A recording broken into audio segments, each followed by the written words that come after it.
అవే కళ్ళు అవే కళ్ళు, కళ్ళు, నేత్రాలు, నయనాలు, ఇలా రకరకాల పేర్లున్నాయి మన కళ్ళకు. ఈ కళ్ళు రెండు రకాలు అని మన పెద్దలు చెప్తారు.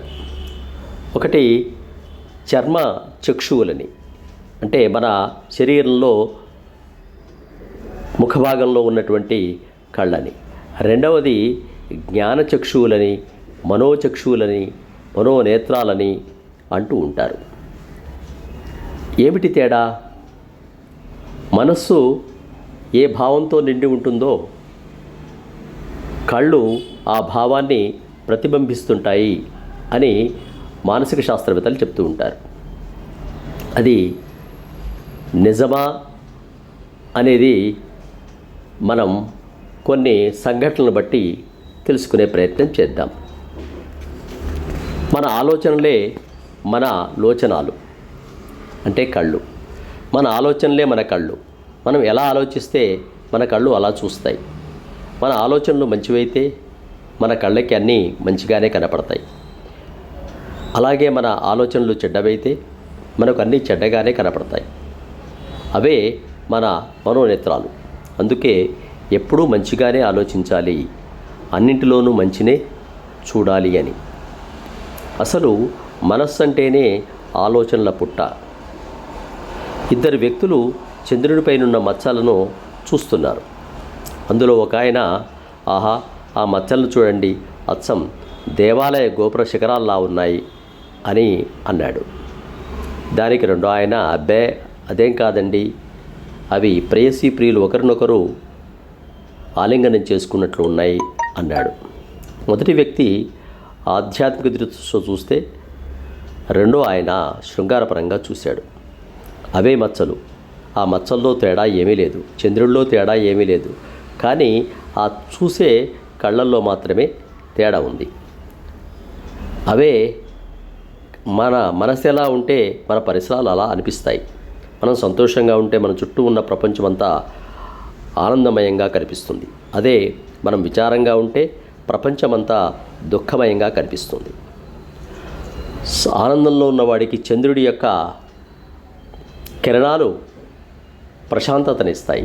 అలాగే విరహంలో, దుఃఖంలో ఉన్నటువంటి వాడికి ఆ చంద్రుడి యొక్క కిరణాలు తాపాన్ని లేపుతాయి.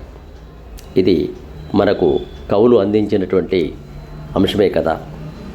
ఒక పాదచారి నడుచుకుంటూ వెళ్తూ త్రోవలో రోడ్డు ప్రకారం ఒక వ్యక్తి అచేతనంగా పడి ఉండడం చూసి, బాగా తాగి పడుకుని ఉన్నట్టున్నాడు, అందుకే పడిపోయాడు అనుకుంటూ వెళ్ళిపోయాడు. అదే దారిలో వెళ్తున్న మరొకతను చూసి, అయ్యో పాపం, స్పృహ తప్పి పడిపోయినట్లున్నాడు, ఇతనికి ఏదైనా సహాయం చేద్దామని చల్లనీళ్లు తెచ్చి ఆ వ్యక్తి ముఖం మీద చల్లాడు. వెంటనే అతను తేరుకున్నాడు. మొదటి ఆయన ఆలోచనను బట్టి అతనికి ఆ వ్యక్తి అలా అనిపించాడు. ఇక రెండవ వాని ఆయన విధానం వేరు, అంచేత ఆయనకు అదే వ్యక్తి మరోలో కనిపించాడు. అది నిజం కావచ్చు, ఇది నిజం కావచ్చు, కానీ చూసే కళ్ళల్లో, భావించే ఆలోచనలో మాత్రమే తేడా ఉంటుంది. అలాగే రామాయణాన్ని మనం చదివామనుకోండి, అది ఒక కథలాగా అనిపించవచ్చు. ఒక మహారాజు, నలుగురు కొడుకులు, పట్టాభిషేకము, అడవికి పోవడము, సీతాపహరణము, ఆ తర్వాత రావణ్ణి చంపడము, ఇలాంటి కథలాగా అనిపించవచ్చు. కానీ ఆధ్యాత్మికపరమైనటువంటి ఆలోచన కలిగినటువంటి వాళ్ళు ఆ రామాయణాన్ని కనుక మనకు వివరిస్తే, శ్రీరాముడు పరమాత్మని, సీతమ్మ జీవాత్మని, ప్రతి మానవుని దేహం లంకానగరమని, ఆ లంకాద్వీపం అనే దేహంలో బంధింపబడిన సీతమ్మ అనే జీవాత్మను శ్రీరాముడనే పరమాత్మను చేరుకోవాలని కోరుకుంటుందని మనకు వారు వివరిస్తారు. అంటే ఒక కావ్యాన్ని చూసినా, ఒక వస్తువును చూసినా, ఒక అంశాన్ని చూసినా మనం చూసేటువంటి చూపులోనే తేడా ఉంటుంది.